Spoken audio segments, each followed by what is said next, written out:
philosophy. That's something that people have been doing for as long as there's been people, I'd assume. You know, about broadening the perspective, about the growth of one's spirit, one's mind, one's self. And you have different periods in history where you see different awakenings on several geographic locations at any given point. You have like Taoism, Zen, Stoicism. You have the psychological, the Freudian revolution, where that brought about all the tests and experiments that were done just to understand psychology and the way that the brain functions. And now you have people studying neurologics, like the way that the brain itself functions. You have experiments done on micro expressions, or where you take the heart rate, or you take the eye dilation. There are so many different ways to perceive the way that we perceive the world, right? Because at any given moment, you have billions of bits of information. Every single hair on your arm sends signals to your brain, right? Everything that you see gets cycled through, and then it gets filtered through your subconscious, and it gives you your interpretation of the world. And some people look at the world through a little pinprick and they never get a full picture. Other people, it's like a window. Some people are able to pull themselves third person and look at things objectively. But there is a focus always on the self, because that is the extent of your control. You can only control yourself. But if you have total mastery of yourself, well, then you're able to accomplish basically whatever you want. So the Stoics, they make a distinction between feeling and emotion. You can have feeling, but don't let it become emotion. Okay?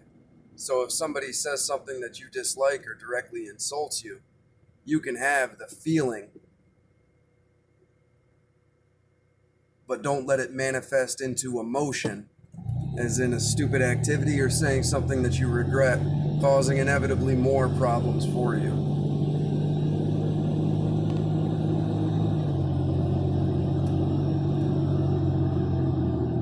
Now, Buddhism talks about the elimination of desire. And people want to get semantic and be like, well, if you seek the elimination of desire, then it's desiring to not desire, and the whole religion falls in on itself and everything else. This is not the sake of the point. The Buddha, Prince, whatever, he lives in a walled enclosure that is perfect, right? There's only beautiful people, only beautiful things. His father is a powerful king and wants to protect him from everything. And then he goes out into the world and he sees someone who's sick. And he's never seen this before. And his servant explains to him that this is what happens to men. And he realizes, oh, this can happen to me. And then he goes out again and he sees someone who's old. He's like, what is this pitiful thing? The servant's like, it's a man, like everyone. And so he goes out a third time and he sees a corpse. And then he goes and meditates under the tree and gains control over himself. And through understanding that these are fates that we all share, commonalities, he was given the meaning of existence, and how the elimination of desire is the only thing that should be desired. The Stoics take it a little bit differently. So it's, some trouble has befallen you. It's like, well, don't Don't pray to the gods, as they would say, to eliminate this problem. Pray to the gods that you no longer care about this problem. You understand? The problem exists outside of you. It does not have to affect your inner peace.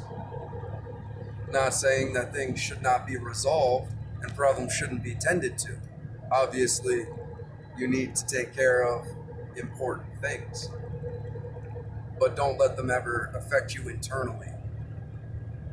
So, one of the most important things for the individual skill to work on would be the controlling of your emotions.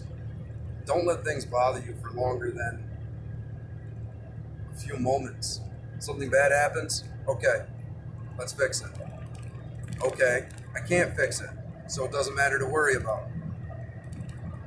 Okay, I can't fix it yet, so I'll have to be patient, and when the opportune time comes, I will fix this.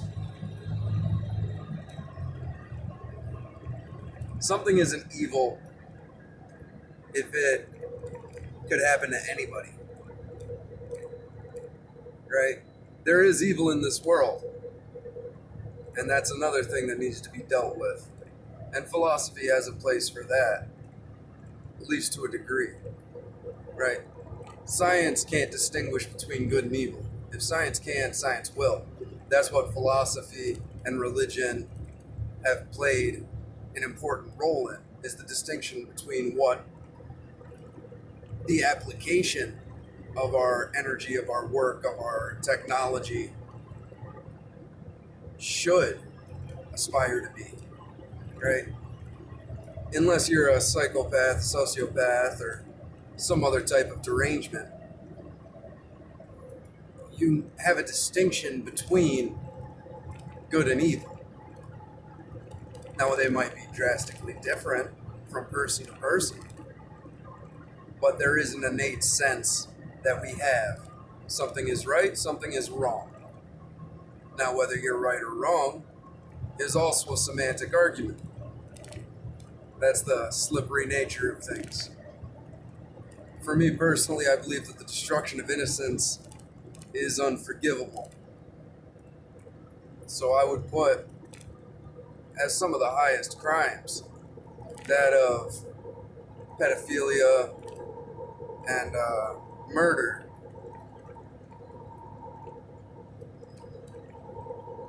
I think that that's relatively reasonable. At the same time, murder can be used for good. So I guess you'd have to make a distinction between different types. For instance, if you murder pedophiles via execution or whatever. So, this whole world is an amazing, beautiful place, and we can all have an amazing, beautiful place within it. It's also a terrible, vile place, and you could have a terrible, vile place within it. It rains on the just and unjust alike. The only thing that you control is yourself. And most people can't do that. They don't understand their internal psychology. They don't understand their evolutionary inclinations. Right? Or some people have a very delusional perspective or a delusional self-impression, right? Because you're who you think you are, you're who other people see you as, and then there's who you actually are, right? People like to judge themselves on intent, what they intended to transpire, instead of the actions that actually took place. And you see that when someone makes a mistake, they'll immediately espouse their intent. Like it matters. I suppose in some regards it does, but on a practical level, it's worthless. You got to be brutal with yourself. You also have to love yourself, but not to the point of narcissism, or at least unhealthy narcissism. Because a little amount of narcissism is a good thing, and we all are narcissists. Some people go to an extreme where they think they're great. Other people go to the other end and think that they're a worm. And then you see a lot of destructive behaviors coming out of both extremes. One would be self-imposed harm via action or in the literal sense. And then on the other, you have delusions of grandeur and alienation of all those who don't think that you're half as great as you think you are. Right? So you want to find a good spot in the middle. Not go to dramatics, cycle up, down. Because those are usually the way that those people do. Either they're amazing or they're horrible and they're self-destructive and it's this and it's that. And it's a really roller coaster of life.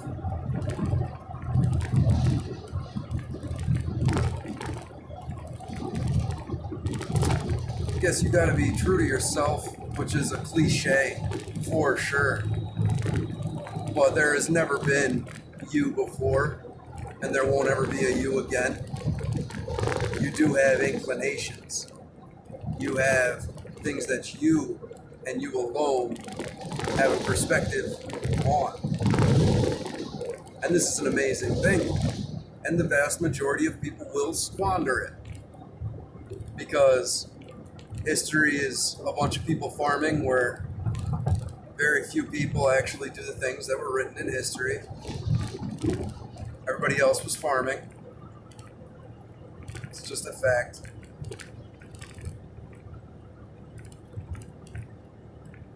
So try and familiarize yourself with different philosophies, with different methods of self-inflection, as to better ascertain the depths of your character, as to better utilize it for the betterment of your fellow man. Isn't that the whole goal? Try and expand your knowledge in all regards and embrace the world, the good, the bad, and the ugly. Understand the influence that your parents have had on you, as well as other key figures in your life, whether they're absent and the mark that left, or overly present and the habits picked up during that time. Try and figure out the religions that you had, or different characters, heroes, historical or fiction, that you looked up to, that you aspired to be. Try and make a note of the things that twist your stomach, what you find absolute vile. Try to know yourself and try to control yourself. Try and eat better. Take care of your body. This is your physical manifestation, right? You have your mind, your body, your spirit. Now people can argue the spirit. Okay, cool, whatever. Figure that as your emotion. You have your mind, which is the intellect, the thinking self. Then you have the feeling self. And then you have the physical self. If all three of these do not operate in harmony, your life will be that much conflict. And you will not be as valuable as you could be.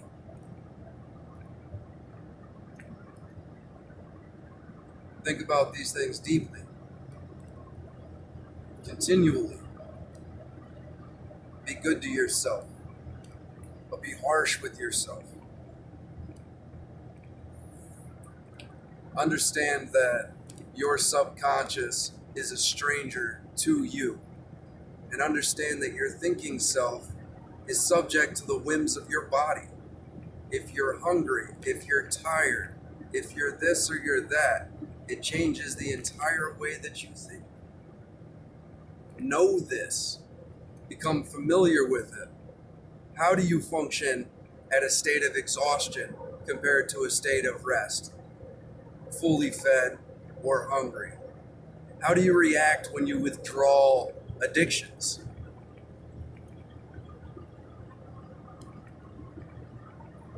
There's all sorts of fun to be had. Try and expand continually, always and forever. We have more in common with each other than those that want us to fight. Best of luck.